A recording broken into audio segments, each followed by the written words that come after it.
जीवंत बनाना है, करना है। सिर्फ एक कान से सुनना, दूसरे कान से नहीं निकाल देना है। गायत्री परिवार होने के नाते अपने जन्मदिन वादिन पर एक एक पौधा लगाइए। उस पौधा को गमले में लगाइए, अपने घर में रखिए।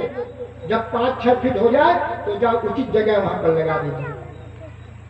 क्या गजब। और एक और घटना है, दुर्ग जिले में पीछे गांव, दुर्ग जिले में एक पीछे गांव है, वहां पर शिवनाथ नदी है। हमारे गायत्री परिवार के भाइयों ने शमशान घाट है, 2.5-3 एकड़ जमीन, 3 एकड़ जमीन में पूरा कब्जा करके वहां पर एकदम जंगल बना दी, अरण्य जैसे नदी के किनारे में। और वहां पर गायत्री परिवार का हर महीने में मिलन समारोह होता है और सब भाई बहन लोग अपने अपने घर से बना के लाते, सबको मिला देते। क्या बढ़िया ब्राह्मण भोज होता है। आनंद के साथ में हर पेड़ पौधों के पास में जाते हैं, उन पेड़ पौधों को सहलाते हैं, उन पेड़ पौधों को खाद पानी देते हैं, पानी देते हैं, मित्र वगैरह से व्यवहार करते हैं, बातचीत करते हैं। देवी वृक्ष भी संवेदनाशील होती है, आशीर्वाद लौटाते हैं। भाइयों बहनों, वहाँ पर हमारे गायत्री परिवार के भाइयों ने काम किया, इसलिए हम लोगों को भी ये काम हम लोगों को भी करना है। ये अभी का नहीं है। हमारे ऋषियों का जीवन प्रकृति से जुड़ा हुआ था, संतों का जीवन, ऋषियों का जीवन प्रकृति से जुड़ा हुआ था।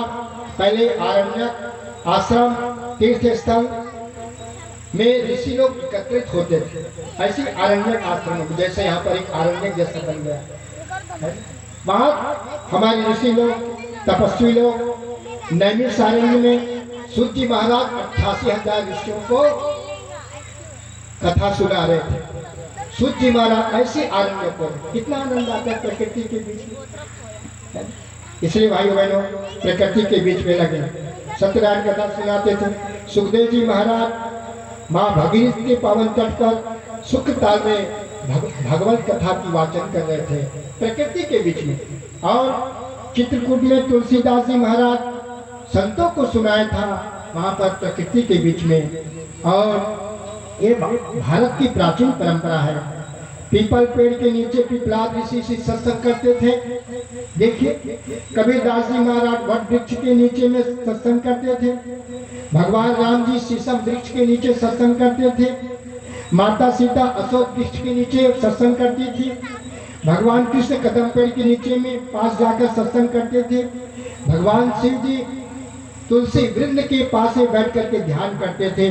और परशुराम महाराज जी फूलों की घाटी में जाकर के सत्संग करते थे, ध्यान करते थे। इतनी सुंदर नेचर से हमारा जीवन ओतप्रोत था। आज हम लोग नेचर को हट करके मेकअप की ओर जा रहे हैं, मेकअप दिखावा। इसलिए भाइयों बहनों, हमें मेकअप की ओर नहीं, नेचर की ओर जाना है। देवर्षि नारद जी ब्रह्म प्राप्ति के लिए हिमालय की पावन कलहटी पर गए, प्रकृति के बीच में गए। इसलिए भाइयों बहनों, प्रकृति साक्षात भगवान है।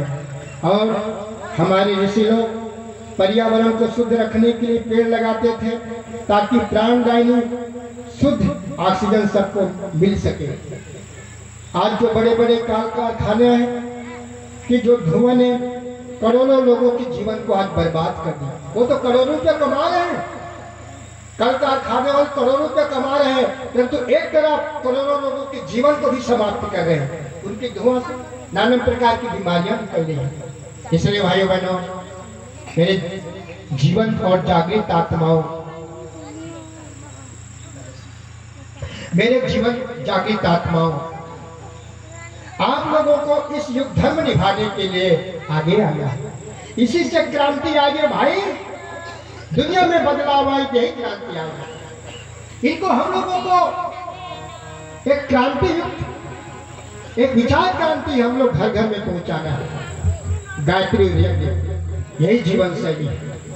हम लोग गायत्री यज्ञ जैसे जीवन जीते थे। गायत्री यज्ञ शुद्ध जीवन, पवित्र जीवन, लेकिन है श्रेष्ठ जीवन, श्रेष्ठ उद्देश्यों के लिए एक जीवन जीना। आज उन्हीं गायत्री यज्ञ को घर घर पहुंचाना है और गांव गांव को स्वर्ग बनाना है, हर भाई बहनों को देवी देवता बनाना है। यही धर्म है।